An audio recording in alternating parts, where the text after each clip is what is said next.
My channel A.Medical Knowledge. Here we are going to discuss about the diagnostic image or normal chest X-ray.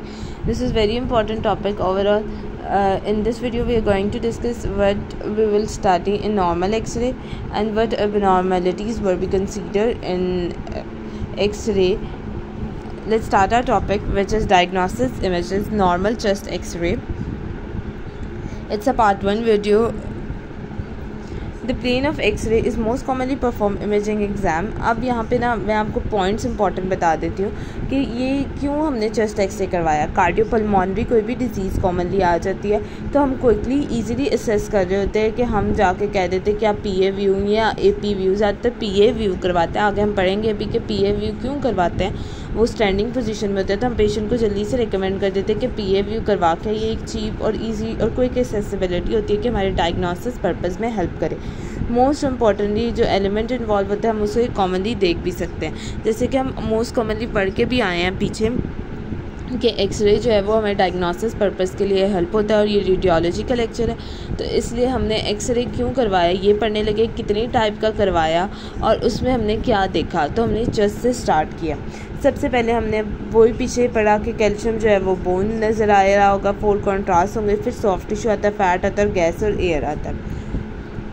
ये सारा MCQs के लिए। Then उसके बाद indication आती है कि हमने चेस्ट पेन हो रही है, कोई भी पेशेंट हमें कंसिस्टेंटली कंप्लेन कर रहा है, कार्डियोपल्मोनरी डिजीज़ आपने दिमाग में रखना है, चेस्ट पेन के साथ आ रहा है या प्रिजिस्टेड चेस्ट की इन्वेस्टिगेशन या इन्फेक्शन हो गया, ये चेस्ट का कोई ट्रॉमा आ गया है, ये लोकलाइज बायोप्सी करवानी है, ट्यूमर है, मेटास्टाइज लेजन है कि कोई भी फॉरेन पार्टिकल इनहेल कर लिया तो इसमें फ़ौरन रिकमेंड कर लेते हैं चेस्ट एक्सरे। अब स्टैंडर्ड व्यू आता है और एडिशनल व्यू आता है। आप देख सकते हैं ये हमारे पास एक्सरे आ रहा है, सेवरल प्रोजेक्शन एक्सरे आ रहा है। यहाँ पे हमें लंग्स, डायाफ्राम और क्लेविकल और रिब्स, केज और रिब्स सारा कुछ नज़र आ रहा है। देन उसकी डेंसिटी की बात आती है कि सबसे पहले गैस आता है, एयर इन लंग्स, फिर फैट आता है, फिर वाटर आता है, फिर बोन आता है और फिर मेटल इम्प्लांट। मेटल इम्प्लांट को भी आप इजीली डिटेक्ट कर सकते हो, वो बिल्कुल ही प्योर वाइट नज़र आ रहा होता है। जब आप बोन को देखते हैं तो वो वाइट नज़र आ रही होती है, फिर वाटर को देखते हैं वो थोड़ा सा कम नज़र आ रहा होता है, मतलब वाइटिश और ब्लैकिश का मिक्सचर होता है, और गैस जो होती है वो बिल्कुल ही आ रही होती है, फैट थोड़ा सा प्रोमिनेंट हो रहा होता है। अब ये डेंसिटी की अब यही वो बात कहती है कि फायर, डार्क, लाइट, वाइट और इंटेंस वाइट, यही बात जो मैंने आपको पीछे बताई है। अब यहाँ पे देखिए बेसिक रेडियोलॉजी, यहाँ पे एयर आ रही होती है, एयर ग्रीन से शो कर रहे हैं, हम इजीली डिस्टिंग्विश कर सकते हैं। देन उसके बाद ये फैट आ रहा है, फिर सॉफ्ट टिश्यू हमारे पास आ रहे हैं, सॉफ्ट टिश्यू और फ्लूइड आ रहे हैं, वो थोड़े से लाइट में आ रहे हैं, ठीक है। देन उसके बाद हमारे पास मिनरल्स देखें, मिनरल रेड से नज़र आ रहा है और मेटल बिल्कुल ही प्योर वाइट हमें नज़र आ रहा है। अब 12 स्टेप होते हैं इस प्रोग्राम के, आपने नेम, डाटा, फिल्म देखनी होती है, कौन सा व्यू चाहिए, डॉक्टर रिकमेंड करता है कि PA व्यू करवाए कि इंटीरियर व्यू का, इंस्पायरेशन चाहिए, रोटेशन चाहिए, सॉफ्ट टिश्यू, मेडिस्टम चाहिए, डायफ्राम चाहिए या लंग्स चाहिए। अब ये देखिए ये नॉर्मल एक्सरे आप हमारे पास आया है, ठीक है। इसमें रेब सब कुछ हमें बेहतरीन नज़र आ रहा है, लंग्स आ रहे हैं, थोरेसिक वर्टिब्री नज़र आ रही है। देन उसके बाद हमारे पास ट्रेकिया नज़र आ रहा है, बोन्स नज़र आ रही हैं। अब इस तरह करके वो पोस्टीरियर व्यू लेते हैं, देखिए ये PA व्यू आ रहा है, ठीक है, ये भी PA व्यू है, PA व्यू हमारे पास आ रहा है।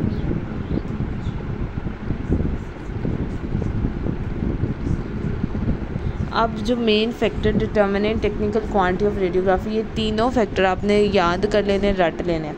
इसकी निमोनिक्स मैंने जो बनाई है वो IPR बनाई है या RP कह लो, RPI, ठीक है, IPS जैसे होता है उससे आपने बनानी है। सबसे पहले आई में इंस्पायरेशन आता है, हम एक्सरे रिकमेंड कर रहे थे इंस्पायरेशन का गौर से समझ लें कि इंस्पायरेशन का एक्सरे कब हम रिकमेंड कर रहे थे, जब हमने रिब्स की देखनी होती है। रिब्स कब देखनी होती है, जब इंटीरियर व्यू में हमने 5-6 देखनी होती है और पोस्टीरियरली हमने 8-10 देखनी होती है, तो हम इंस्पायरेशन का एक्सरे कर रहे हैं, वो आगे हम डिटेल में पढ़ेंगे भी। फिर उसके बाद हम पेनिट्रेशन का एक्सरे कर रहे होते हैं। पेनिट्रेशन में हमने जब ट्रेकिया वगैरह, ब्रोंकाई देखनी होती है, ठीक है, वो चीज़ें देखनी होती है तो तब हम पेनिट्रेशन का करें। और रोटेशन का जो है वो हम डिटेल पढ़ेंगे कि रोटेशन का हम कौन सा एक्सरे और क्यों कर रहे होते हैं। इंस्पायरेशन के पहले मैं आपको दिखा देती हूँ। ये रहा इंस्पायरेशन का एक्सरे। ये चेस्ट रेडियोग्राफी है, ये देखेंगे हमारे पास पेशेंट है फुल इंस्पायर करते हैं तो हम इंट्रापल्मोनरी एब्नॉर्मलिटी उसको कहते हैं इंस्पायरेशन करें, ताकि हम जितनी भी पल्मोनरी एब्नॉर्मलिटीज़ है उसको देख सकें। अब देखें आपने पोस्टीरियरली 8 और 10 रिब्स देखे, जबकि इंटीरियरली आपने 5 और 6 रिब्स देखे। ठीक है, ये एक्सरे आ गया पोस्टीरियर राइट और इंटीरियर रिब्स देख लिए। देन उसके बाद हमारे पास ये देखें ग्रीन कलर का जो है हमारे पास वो हार्ट नज़र आ रहा है, येलो कलर का सॉरी ग्रीन कलर का जो है वो लंग्स नज़र आ रहा है, रेड में हमारे पास रिब्स नज़र आ रही है और ब्लू में क्लेविकल आ रहा है। ये डिफरेंट एक्सरे आपको शो किए जा रहे हैं। ठीक है, अब पेनिट्रेशन जो होती है ये प्रॉपर्टी होती है कि चेस्ट की रेडियोग्राफी का एक्सपोजर कितना हुआ। अगर हमने लोअर थोरेसिक वर्टिब्री जो मैंने आपको अभी बताया ट्रेकिया देखना है, आर्स देखते हैं, पल्मोनरी आर्टरी देख रही है, तो हम कहेंगे पेनिट्रेशन वाला एक्सरे करवा के लाएं।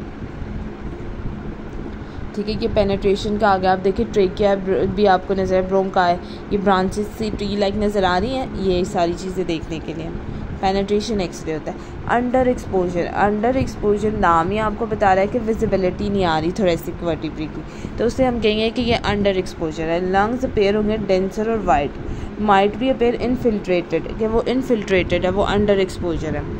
ठीक है, ये देखिए ये अंडर एक्सपोजर एक्सरे नज़र आया, हमें हार्ट की भी कोई शेप नहीं नज़र आ रही, वर्टिब्री का तो नामो निशान ही नहीं नज़र आ रहा। देन उसके बाद हमारे पास होता है ओवर एक्सपोजर, मतलब ज़्यादा चेस्ट का एक्सपोजर हो गया, मतलब चेस्ट की रेडिएशन के ऊपर ज़्यादा एक्सपोजर हुआ।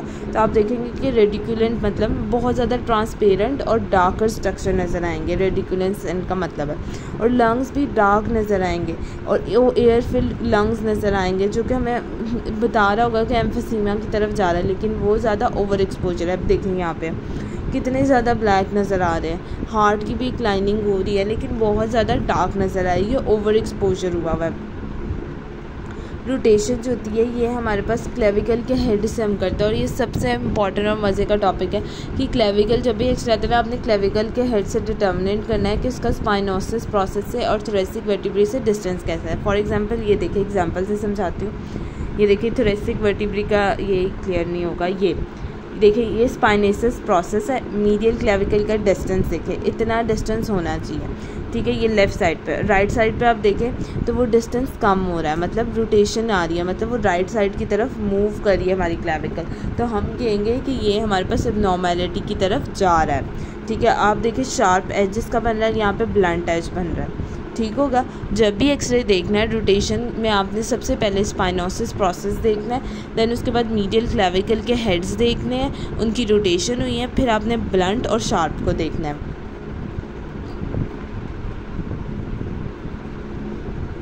अब देखो ये फिल्म सेंटर्ड है। अब देखो यहाँ पे क्लेविकल का हेड जो है वो हमारा राइट साइड की तरफ मूव कर रहा है। ठीक है, तो ये हमारे पास हमने क्या देखा, मीडियल क्लेविकल का हेड और स्पाइनोसिस प्रोसेस का डिफरेंस, तो इससे हमें पता लग गया। अब एक तरफ शार्प बन रहा है और दूसरी तरफ थोड़ा सा ब्लंट बन रहा है, थोड़ा सा ब्लंट, माइनर ब्लंट बन रहा है, तो ये हमने रोटेशन का एक्सरे डायग्नोस कर लिया।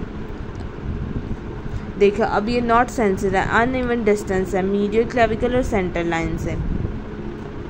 अब इंक्लूजन में देखिए फर्स्ट रिब्स नज़र आ रही है हमारे पास, फर्स्ट रिब नज़र पोजीशनिंग जब भी आपने देखना है ना, फर्स्ट रिब को देखना है, आपने क्लेविकल देखना है, जो लेटरल एजेस है रिब्स के वो देखने हैं, वो ठीक है, और लास्ट में कोस्टोफ्रेनिक एंगल्स देखने के, मतलब शार्प है कि ब्लंट है। अब 4 किस्म के हम रेकमेंड करते हैं, मोस्ट कॉमनली पीए व्यू कहते हैं कि करवा के, और पेशेंट करवा के भी आता है, स्टैंडिंग पोजीशन में हो जाता है, जबकि एपी व्यू होता है वो जो होता है वो लाइंग पोजीशन में होता है। एपी व्यू इसलिए हम करवा रहे होते हैं ताकि हम हार्ट की पोजीशन और स्कैपुला को देख सकें। ठीक है, उसमें पेशेंट लेटा होता है, बेड रिडन पेशेंट का ज़्यादातर हो रहा होता है, और लेटरल तो 4 ओवर द हेड होता है। अच्छा, पोस्टीरियर व्यू में देखें तो पोजीशन स्टैंडिंग पोजीशन में रोटेट है, एडल्ट चेस्ट अपराइट है, इंटीरियरी चेस्ट प्लेस की हमने फिल्म के मुताबिक, शोल्डर को थोड़ा सा रोटेट करके फॉरवर्ड किया ताकि वो फिल्म को टच कर सके, स्कैपुला देख रहे हैं और पेशेंट को क्या फुल इंस्पायरेशन करें। अब ये देखिए इस तरह खड़ा है और ये पीए व्यू आ गया। मोस्ट कॉमनली आप देख सकते हैं कि इसमें इतनी हार्ट की पोजीशनिंग हमें क्लियरली नज़र नहीं आ रही, ना स्कैपुला नज़र आ रहा है। ठीक है, तो ये पीए व्यू आ गया हमारे पास। देन उसके बाद हमारे पास ये देखिए ये भी पीए व्यू का पेशेंट है। ठीक है, इंटीरियर पोस्टीरियर आता है। इंटीरियर पोस्टीरियर पेशेंट इमोबिलाइज, पहला पॉइंट। देन उसके बाद यहाँ पे क्या कि पेशेंट को कहना है कि अपनी बैक की सुपाइन पोजीशन पे लेट जाए, सीधा लेट जाए। दैन उसके बाद आपने ग्रेट डिस्टेंस पे फिल्म रखनी है और वो अपेयर होगी, मैग्नीफाई ज़्यादा चीज़ों को करेगी क्योंकि पेशेंट लेटा हुआ है, सारी बॉडी उसकी लीन पोजीशन में, सारे ऑर्गन सेम पोजीशन में, तो वहाँ पे हमें ज़्यादा मैग्नीफाई चीज़ें नज़र आएंगी, जिसकी वजह से हमें स्कैपुला की विजिबिलिटी भी बढ़ जाएगी, लंग्स की फील्ड भी नज़र आएगी और हमारे पास हार्ट की पोजीशनिंग भी होगी। देखें, पीए व्यू में पेशेंट स्टैंडिंग पर था, एपी पे वो लेटा हुआ है, ठीक है, ये देख लें। ये देखो, अब ये पीए व्यू है, यहाँ पे आपको हार्ट की कोई पोजीशनिंग नज़र आ रही है, जबकि एपी सुपाइन फिल्म में राइट साइड पे नज़र आ रही है, मैग्नीफाई नज़र आ रहा है, मेडिस्ट्रम भी नज़र आएंगी, ठीक है। ये देखिए एपी व्यू, ये कितना अच्छा एपी व्यू है कि इसमें देखिए हार्ट की पोजीशनिंग आ रही है, जबकि यहाँ पे नहीं आ रही, यहाँ पे हमारे पास थोरेसिक वर्टिब्री नज़र आ रही है। अब डिफरेंस देखें कि पीए व्यू में हमारे पास क्लैविकल प्रोजेक्टेड हाई थी, एपेक्स की थ्रू में थी, मोर हॉरिजॉन्टल थी, हार्ट हमें मैग्नीफाई नज़र नहीं आया, ना ही मेडिस्टम नहीं, और जो स्कैपुला है हमारा वो भी हमें नज़र नहीं आया।